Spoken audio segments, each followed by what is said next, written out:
Hi అండి, అందరికీ నమస్తే. Secret husband part 6. తన ఎదురుగా ఉన్నది పల్లవి అని తెలుసుకోగానే కావ్య మొహంలో నవ్వు మాయమైపోయింది. ఆమె ఆర్తిని మాత్రమే చూస్తూ, రెస్టారెంట్ లో నా బ్యాగ్ మర్చిపోయాను, నువ్వు వెళ్ళి నా బ్యాగ్ తీసుకొస్తావా అని అడిగింది. ఆర్తి ఏదో చెప్పాలి అనుకుంది గాని చెప్పలేక మనసులోనే ఆ విషయాన్ని మింగేసింది. ఆ తర్వాత ఆమె రెస్టారెంట్ లోకి వెళ్తూ వెళ్తూ పల్లవిని సీరియస్ గా చూసింది. అక్కడ కేవలం పల్లవి, కావ్య మాత్రమే ఉన్నారు. నా తరపున రాహుల్ని ప్రేమగా చూస్తున్నందుకు నీకు చాలా థ్యాంక్ యూ పల్లవి అని నవ్వుతూ చెప్పింది కావ్య. ఆమె మాటలను బట్టి రాహుల్ కేవలం తనకు మాత్రమే సొంతమైన విషయం స్పష్టం అవుతూ ఉంది పల్లవికి. నిజానికి గత 2 సంవత్సరాలుగా అతనికి చట్టపరంగా భారీగా ఉంటుంది పల్లవి మాత్రమే. కాబట్టి అతని మీద పూర్తి హక్కు ఎవరికైనా ఉంది అంటే అది కేవలం పల్లవికి మాత్రమే ఉంటుంది. ఆ విషయం తెలిసి కూడా పల్లవి మారు మాట్లాడకుండా మౌనంగా నిలబడింది. ఇక్కడికి వచ్చే ముందు కానీ, ఇక్కడ నుండి విదేశాలకు వెళ్లే ముందు కానీ నేనేం ఆలోచిస్తున్నానో కూడా, నేనేం చేస్తున్నానో కూడా నాకు తెలియడం లేదు. నా లోకంలో నేను బతికాను. ముఖ్యంగా రాహుల్తో నాకు చిన్న గొడవ అయిన తర్వాత చెప్పా పెట్టకుండా నేను విదేశాలకు వెళ్ళిపోయాను. మా ఇద్దరి మధ్య అంతా ముగిసిపోయింది అనుకున్నాను. రాహుల్ నన్ను మర్చిపోయి ఇంకెవరితోనైనా రిలేషన్షిప్ లోకి వెళ్ళిపోతాడేమోనని భావించాను. కానీ నేను ఎంత పిచ్చిదాన్నో ఇక్కడికి వచ్చిన తర్వాత మాత్రమే అర్థమైంది. ఎందుకంటే మా ఇద్దరి మధ్య దూరం పెరిగినా సరే అతను నన్ను మర్చిపోలేదు. తొందరలోనే నన్ను పెళ్లి చేసుకుంటాను అని చెప్పాడు. అతను నా కోసం ఇన్ని సంవత్సరాలుగా ఎదురు చూస్తూ ఉంటాడని నేను అసలు ఎప్పుడూ ఊహించలేదు అని చెప్పింది కావ్య. అదంతా వింటూ ఉన్న పల్లవికి బాధతో నోటమాట రాలేదు. ఇన్ని రోజులు రాహుల్ తనను వాడుకుంటూ ఉన్నాడు అనే విషయం ఆమెకు లేటుగా అర్థమయ్యింది. ఇక అది తెలిసేసరికి ఆమె ప్రెగ్నెంట్ అయ్యింది పాపం. ఎవరో బలవంతంగా తన గుండెలను ముక్కలు చేస్తున్నట్టుగా ఆమెకు ఆ క్షణంలో అనిపిస్తుంది. తనను ఏదో తెలియని అంధకారంలోకి ఎవరో తోస్తూ ఉన్నట్టుగా ఏదో గుండె బరువెక్కిన ఫీలింగ్ కలిగింది. ఊపిరి పీల్చుకోవడం కూడా ఆమెకు కష్టంగా మారింది. వీరిద్దరూ పెళ్లి చేసుకుంటున్నారా అంటే రాహుల్ నాకు విడాకులు ఇవ్వడానికి సిద్ధమయ్యాడా అని మనసులో అనుకుంటూ బాధపడుతూ ఉంది పల్లవి. పల్లవి పల్లవి అని ఏదో ఆలోచనలో ఉన్న పల్లవిని కదిలించడానికి ప్రయత్నించింది కావ్య. ఆమె మొహంలో చొక్క నెత్తురు కూడా మిగల్లేదు. ఆ విషయం కావ్య బాగా గమనించింది. తెల్లగా పాలిపోయిన పల్లవి మొహం చూస్తూ, నిన్ను నా వాట్సాప్ ఫ్రెండ్ గా యాడ్ చేసుకుంటాను. రాహుల్కి నేను సర్ప్రైజ్ ఇవ్వాలి అనుకుంటున్నాను. నువ్వు నాకు ఒక చిన్న హెల్ప్ చేస్తావా అని రిక్వెస్ట్ చేస్తూ అడిగింది కావ్య. కావ్యకి ఫ్రెండ్ గా ఉండటం, ఆమె కాంటాక్ట్ లిస్ట్ లో ఉండడం పల్లవికి మాత్రం అసలు ఇష్టం లేదు. కానీ కావ్య మొహంలో ఉత్సాహం చూస్తున్న పల్లవికి ఆమెకు నో చెప్పడం ఏమాత్రం నచ్చలేదు. అప్పటికే ఆమె నంబర్ అడిగి తీసుకుని చకచకా ఫోన్ లో సేవ్ చేసేసుకుంది కావ్య. నన్ను అక్కడికి తీసుకెళ్తావా పల్లవి అని రిక్వెస్ట్ చేసింది కావ్య. ఇష్టం లేకపోయినా సరే పల్లవి సరేనని తలూపి కావ్య కూర్చున్న చక్రాల కుర్చీ మెల్లగా ముందుకు తోసింది. అయితే ఆ కుర్చీ కదలలేదు. దాంతో చక్రాలకి ఏదైనా అడ్డు తగులుతూ ఉందేమోనని చూడ్డానికి కిందకు వంగింది పల్లవి. వెంటనే ఆమె చేతిని బలంగా పట్టుకుంది కావ్య. ఎంత ధైర్యం ఉంటే నా రాహుల్తో ప్రతి రాత్రి ఉంటావే, నా బెడ్ మీద పడుకుంటావే బజారుదానా అని సీరియస్ గా అడిగింది. ఇంత చండాలంగా సిగ్గు విడిచి ఆమె ఎలా ప్రశ్నిస్తూ ఉండడంతో పల్లవికి ఏం చెప్పాలో కూడా అర్థం కాలేదు. ఆమె ఏదో చెప్పేలోపే ఆ వీల్ చైర్ ఒక్కసారిగా వెనక్కి తోసింది కావ్య. అక్కడ ఏం జరుగుతుందో అర్థం చేసుకోకుండా షాక్ అయ్యి బొమ్మలా నిలబడింది పల్లవి. ఎంత పని చేసావు పల్లవి అని అరుస్తూ వెనక్కి పడిపోయింది కావ్య. ఏదో హర్రర్ సినిమా చూస్తూ ఉన్నట్టుగా అలా నిలబడిపోయింది పల్లవి. అంతలోనే తేరుకుని కావ్యాన్ని పట్టుకోవడానికి ప్రయత్నించింది. కానీ అప్పటికే ఆలస్యం అయింది. కావ్య ఒక్కసారిగా నేల మీద పడిపోయి ఆమె తలకు గాయం అయింది. కావ్య అని వెనక నుండి ఎవరో అరిచారు. అది తనకు బాగా పరిచయం ఉన్న స్వరం కావడంతో ఒక్కసారిగా వెనక్కి తిరిగి చూసింది పల్లవి. అంతలోనే ఆ వ్యక్తి ఆమెను తోసుకుంటూ ముందుకు వెళ్ళిపోయాడు. అతను మరెవరో కాదు, పల్లవి భర్త రాహుల్. అతన్ని ఆ క్షణంలో అక్కడ చూసిన పల్లవికి గుండె కోసినట్టుగా అనిపించింది. ఆమెకు కడుపులో ఏదో తెలియని నొప్పి కలిగింది. అబ్బా, చాలా నొప్పిగా ఉంది రాహుల్ అని కావ్య గట్టిగా అరుస్తూ ఏడుస్తూ ఉంది. ఆమె రాహుల్ షర్ట్ ని బలంగా పట్టుకుంది.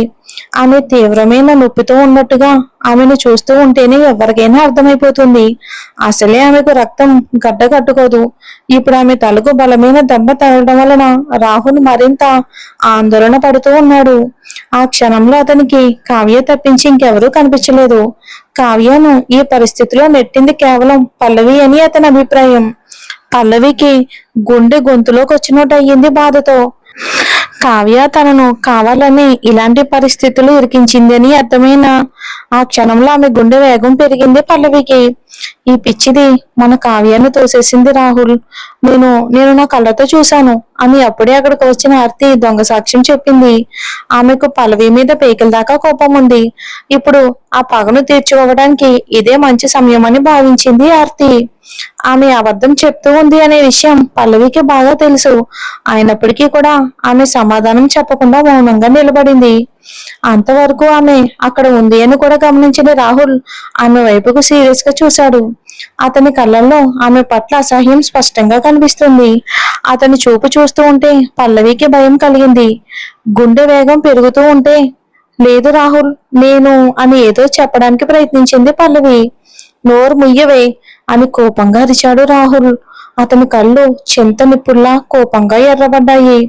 కావ్యకేమీ కాకూడదు అని కోరుకో, లేదంటే నువ్వు ప్రాణాలతో ఉండవు అని బెదిరించి అక్కడి నుండి వెళ్ళిపోయాడు రాహుల్. అసలు ఏం జరిగిందో తెలుసుకోకుండానే తనను నిందిస్తూ ఉన్న తన భర్తని చూస్తూ ఉండిపోయింది పల్లవి. దీని బదులు తనకింత విషం ఇచ్చి అక్కడికక్కడే చంపేసినా సరే ఆమె ఇంత బాధపడేదే కాదేమో. కానీ తను చెయ్యని తప్పుకు అన్యాయంగా నిందలు వేస్తూ ఉంటే తట్టుకోలేకపోయింది పల్లవి. అతను తనను నమ్ముతాడు అని ఆశించింది. కానీ అతను ఇతరుల మాటలు నమ్ముతూ తనని తప్పు పడుతూ ఉన్నాడు అని ఆమె అస్సలు ఊహించలేదు. కావ్య లాంటి అబద్ధాలు కోరి చెప్పిన మాటలను నమ్ముతూ తనను దూరం చేసుకుంటూ అసహించుకుంటూ ఉన్న రాహుల్ మీద మొదటిసారి పల్లవికి కూడా అసహ్యం వేసింది. ఎందుకనో ఆమె ఒక్కసారిగా ఇక వణికిపోవడం మొదలుపెట్టింది. ఆమెకు మనసు బద్దలయ్యింది. ఏం చెయ్యాలో కూడా ఆ క్షణంలో తనకు అర్థం కావట్లేదు. ఆమెను పట్టించుకోకుండా కావ్యాన్ని తీసుకుని అక్కడి నుండి వెళ్ళిపోతూ ఉన్నాడు రాహుల్. అతని వెంటే ఆర్తి కూడా వెళ్ళింది. ఆమె వెనక్కి తిరిగి పల్లవిని చూసి వంకరగా నవ్వింది. ఆ తర్వాత ఉన్నట్టుండి పల్లవి దగ్గరకు వచ్చి సీరియస్ గా చూసింది. ఆమె కళ్ళల్లో పల్లవి పట్ల అసహ్యం స్పష్టంగా కనిపిస్తుంది. ఒక వీధి కుక్కను చూస్తున్నట్టుగా పల్లవిని చూస్తూ, ఇప్పటికైనా నువ్వేంటో నీ స్థానం ఏంటో నువ్వు అర్థం చేసుకుంటే మంచిది. కావ్య తల వెంట్రుకకు కూడా నువ్వు సరిపోవు. నీలాంటి దాన్ని రాహుల్ లాంటి డబ్బున్న వాళ్ళు ఉంచుకుంటారే గాని లైఫ్ పార్ట్నర్ గా ఉంచుకోరు, అర్థమైందా అని సీరియస్ గా చెప్పేసింది ఆర్తి. కానీ ఆ మాటలు వినే పరిస్థితిలో పల్లవి లేదు. ఆమె తనకి దూరంగా వెళ్ళిపోతూ ఉన్న రాహుల్ వైపుకు చూస్తూ ఉండిపోయింది బాధతో. అతని చేతిలో కావ్య ఏడుస్తూ ఒదిగిపోయింది. అతని మొహంలో ఎప్పుడూ లేనంత ఆందోళన కనిపిస్తూ ఉంది. ఇన్ని సంవత్సరాల తమ పరిచయంలో రాహుల్ దేని గురించి కూడా ఇంతలా బాధపడిందే లేదు.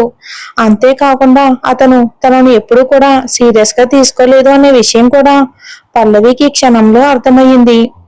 రాహుల్ కారు అక్కడి నుండి వేగంగా దుమ్ము ఎగరేసుకుంటూ వెళ్ళిపోతూ ఉంటే పల్లవికి గుండె ఆగిపోతున్నంత నొప్పి కలిగింది. ఆ సమయంలో ఆమెకు ఎందుకనో కడుపు తిప్పేసినట్టు అనిపించింది.